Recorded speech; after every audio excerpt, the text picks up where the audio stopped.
Let's start with application 24, dealing with the notion of absolute velocity, driving velocity, and relative velocity. A swimmer starting from point A moves at a constant speed Vs relative to the water in a river of width d, where the water has a constant current of speed Vw, V water, where V water is smaller than Vs. So we have two borders of a river.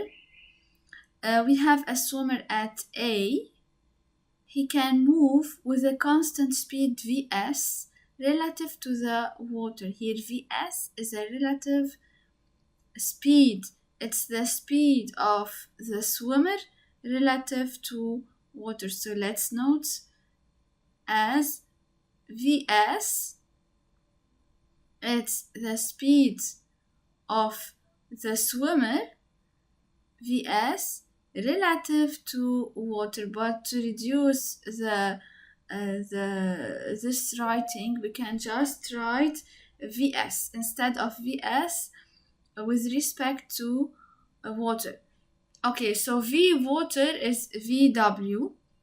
We have the water going to the left hand direction, and the swimmer is moving. So Vw refers to the speed of water, Vs refers to the relative speed. We can also note this as Vr. So this is Vr, it's the speed of the swimmer relative to water. The swimmer completes the round trip journeys A1A in a time t1 and A2A in a time t2. So the swimmer starting from A can do the trip from A to A1 and then going back to A. And he can do another round trip journey from A to A2 and going back to A. The swimmer makes the round trip A2A in time t2, and the round trip A1A takes time t1. Now, the question 1, express the ratio t2 over t1 in terms of the ratio of speeds V water over V swimmer. So they want us to find the ratio t2 over t1. We know that V is equal to D over T, then T will be equal to D over V. But we need to find each V for each in the right place. We are able to use this relation between V, D, and T because we have a constant speed. Okay? So first we have to draw the vectors. Where is Vs and where is Va? Let's first write the relation between V absolute, V driving, and V relative. And let's consider two frames of reference. So as we can see, they asked in question A, express the ratio T2 over T1 in terms of V water over V swimmer. So they want us to find T2 and T1, but T2 and T1 are measured by an observer at rest. Okay, this is implicit in the question. So T2 is measured, it's the time measured by an observer at rest in a fixed frame. So for an observer here on the ground, this observer will measure time t1 and time t2. Okay, for this observer at rest, he will see the swimmer going from A to A1. Okay, he will see the points of start and the point of, he will see the starting point and the ending point. You will see that the swimmer will go from A to A1. So this is VA. Okay, this is vector VA. And so this is absolute velocity. We have V water horizontal to the left. We have V water horizontal to the left. And therefore, how can we draw Vs? In fact, Vs should be an oblique vector like this. Why? Because VA is equal to VD plus VR. This is a rule. Let's define each term. VA, it's the velocity of the swimmer with respect to an observer at rest. So we can simplify this as VA. VD is the velocity of the moving frame with respect to the fixed frame. What is the moving frame here? Water. Water is a moving frame, in fact. It drives everything with it. While water is moving, it will move everything in it.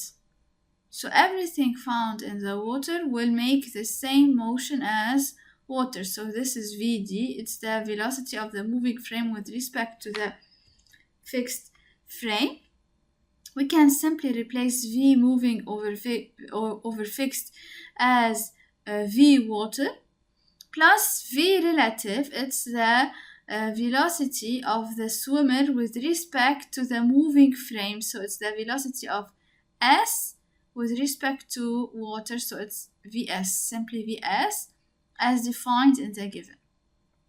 So how can we guess Vs?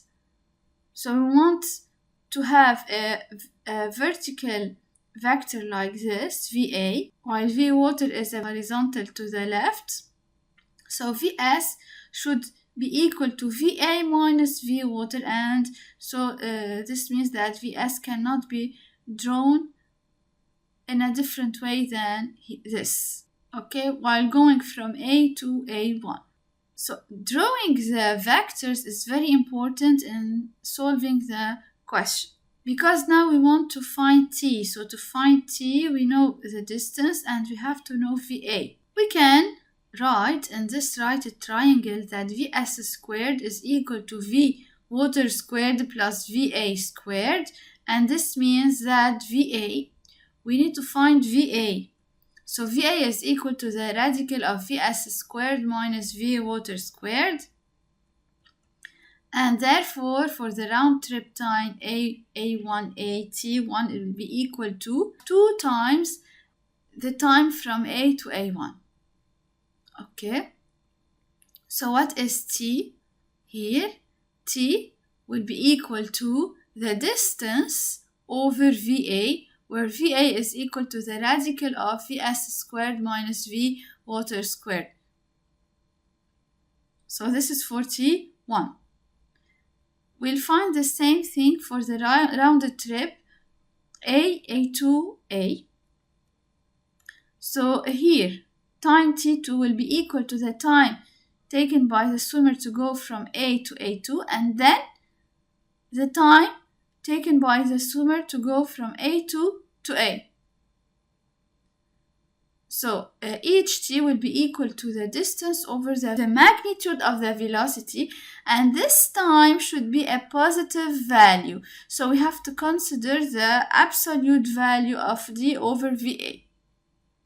So for time T A2, it's equal to the distance over the magnitude of the velocity. So what is the magnitude of the velocity? We said that VA is equal to V water plus Vs. So in this case, VA will be equal to V water. The water is going in the negative direction, so we have to project this equation with respect to the fixed frame. Okay, because the fixed frame is measuring the time T1 and T2. So here, V absolute is equal to, so V water is going to the left hand side in the negative direction, so minus V W plus V swimmer. Note that I eliminated the vectors, vector VA, vector V water, and vector vs, because these three vectors are collinear vectors. So we can remove simply the sign of the vector while paying attention to the positive or negative sign. Now again, the same thing to find t a to a. So now we are moving from a2 to a. Then t will be equal to d over the magnitude of the velocity vector. So here va will be equal to v water is directing in the negative direction, so it's equal to minus v water. And here the swimmer is going from A2 to A, so also Vs is going in the negative direction, so it's equal to minus Vs. But pay attention, is this value a positive or negative? Here we can see that it's a negative velocity, it's a negative speed, so we have to write the absolute value of Va, and this will give V water plus Vs. Whereas in the first term, we didn't need to add in the absolute value, because we know that V water is less than V of speed, so this quantity Vs minus V water is always positive. Okay, so we can now adjust to make the same denominator, and we need to add two fractions to find T2. Then we can write the ratio T2 over T1. We notice that 2D and 2D can cancel each other, so we just have Vs over Vs squared minus V water squared. So this should be water squared. And this radical will go to the numerator. And you'll find the expression of T2 over T1. Question 2. Given that T2 is equal to 2T1, determine the direction of the swimmer's speed Vs as he moves against the current to reach A1. We start with T2 equal to T1. This means that T1 squared over T2 squared is equal to 1 over 4. And we'll obtain this expression, and we'll easily find that V water over Vs is equal to radical of 3 over 2. Did we answer the question, determine the direction of the swimmer's speed Vs? So we need to calculate the angle that makes Vs with V absolute, the angle alpha. We need to determine it. So let's find alpha. Sine alpha is equal to V, so it's opposite to the hypotenuse. It's V water over Vs. And we have already, we have just calculated V omega over Vs. And finally, we can find the value of alpha. It's equal to 60 degrees. Let's continue with application 125, which is also an application to the notions of absolute motion, driving motion, and relative motion. We have two planes, A and B, that are flying at the same altitude. So we have plane A and plane B flying at the same altitude, at the same height from the ground. So it's we have Z is a constant, so ZA is equal to Z at point B. The first follows a straight trajectory, so plane A has a rectilinear motion, while the other, so the plane B, moves along a circle with center O and radius R equal 400 kilometers. So plane B is making a circular motion, and the circle has a radius R equal 400 kilometers. So here I want to remind you that we can use the polar coordinates, or even more, the tangential and normal components for the acceleration vector. Just keep this note in your mind. So we have two planes, A and B. Calculate at the instant when the 3 points O, A, B are aligned, the speed and acceleration of B relative to the pilot of A. So there's a certain instant of time where A, B, and O will be aligned. They will be on the same line. So at this particular instant, they want us to find the speeds of B relative to A. So they want us to find V, the speed. The speed is the magnitude of the velocity vector. So we need to find V of plane B relative to A. This means that if I am in plane A, if there is an observer on plane A, for example, this observer will measure VB relative to A. Okay, so what is VB relative to A? VB relative to A, it's the speed measured by A, and it's the speed of B. So this is the speed of B as measured by A. Okay, this is not an absolute motion. This is not an absolute velocity. This is not an absolute speed. This is a relative speed. It's the speed of plane B relative to A. So it's the speed of plane B as seen by an observer at A. So here we can see that our moving frame in this case will be the plane A. The plane A now is the moving frame. Okay? So, and this is an important note also to keep in your mind. This is a key to solve this exercise correctly. So they want us to find VB relative to A, or VB with respect to A, and they want us also to find the acceleration of B relative to A at this particular instant of time when A, B, and O are aligned. There are some given.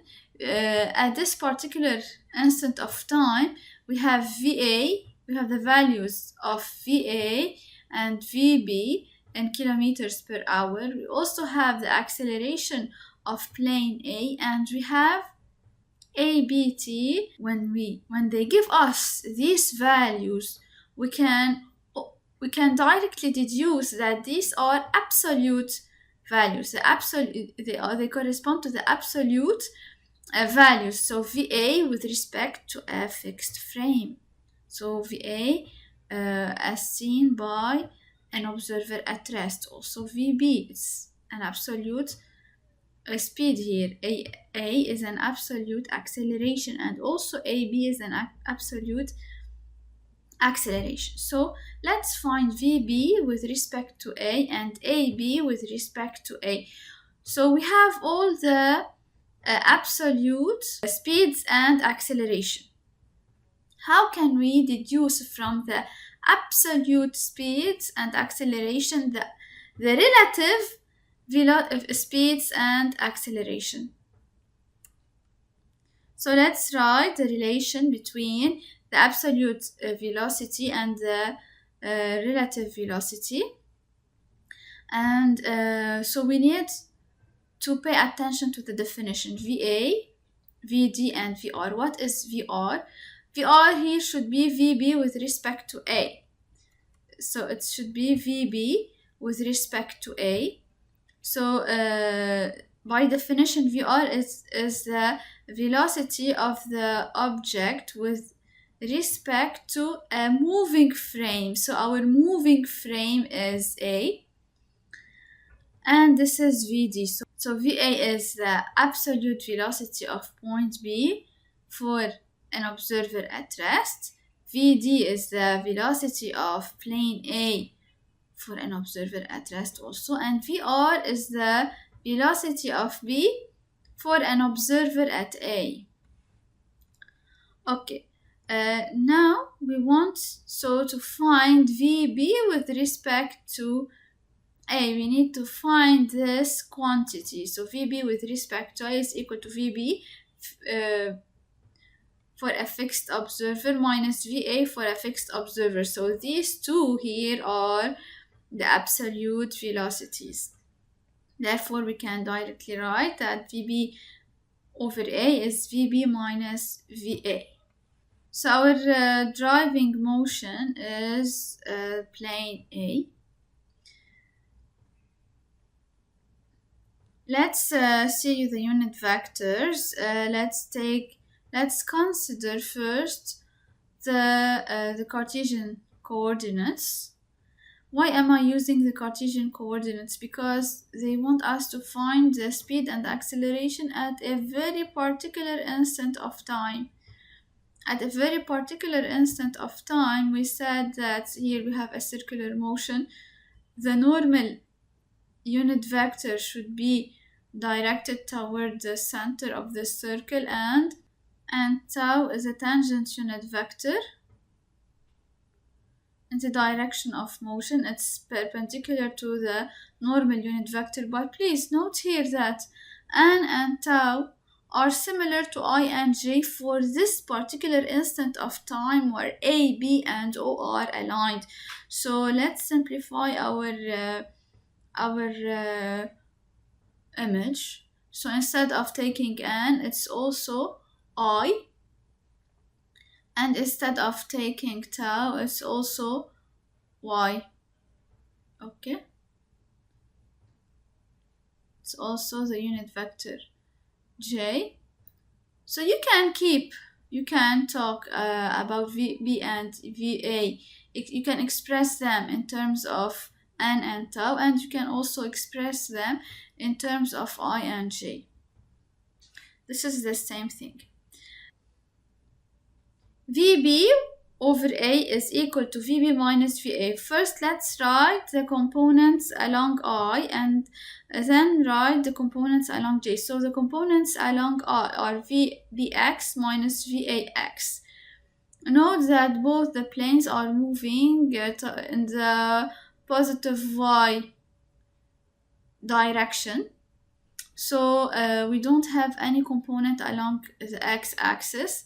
So here it's 0, no component along I, and we only have components along j. So Vb here has a positive, it's in the positive direction, so we can write 600, and we have the minus Va, and also Va is given, it's equal to 700 kilometers per hour, and then we can get Vb with respect to A, it's equal to minus 100 J in kilometers per hour. Please note, suppose that you are in plane A, flying at a speed of 700 kilometers per hour, and you met at the same altitude at a certain particular instant of time that you have another plane, and you will measure what speed will you see in this case, knowing that Va is 700 kilometers per hour and Vb is 600 kilometers per hour. So for an observer on the ground here in the fixed frame, he will see that plane A is faster than plane B. Okay, but if the observer now is in the moving frame A, he will see that the plane A is going in the opposite direction. He is seeing like if plane B were going back. Okay, why it's going back? Because we have here a minus sign. So this is a relative value. VB with respect to A is minus 100, whereas VB is equal to 600 kilometers per hour. So we have two values for speed. This is the speed measured by an observer at rest, and here is the speed for an observer on plane A. Okay, this is the speed of B for an observer on plane A. Okay, so clearly the magnitude of B, of plane B as seen by A, is equal to 100 kilometers per hour. Now we need to find the acceleration. So we'll use the same concept for the calculation of the speed of the acceleration of B relative to A. We will follow the same concept, just start with this line and replace V with A. So acceleration of B relative to A is equal to acceleration of B minus acceleration of A. You can directly get this one. And how do we find the magnitude of B, the magnitude of the acceleration of B with respect to A? We need to find the components of these two vectors as a function of the unit vectors, okay? So as we said, we can take the unit vectors I and j, but also n and tau, because at this particular instant of time here, I coincides with n and j coincides with tau. So since we have a circular motion, let's benefit from the tangential and normal components of the acceleration vector. This means let's write AB as the tangential component of the acceleration vector plus AN, the normal component of the acceleration vector. Why?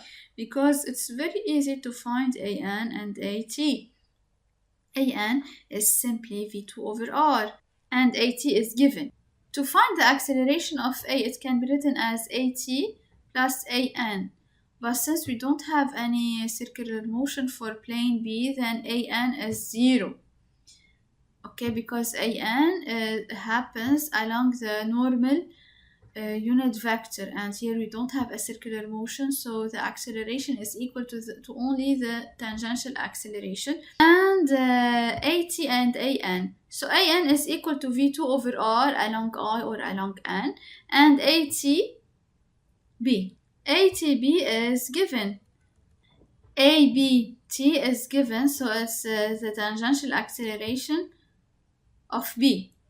Therefore, let's put all the I components together and all the J component together to find later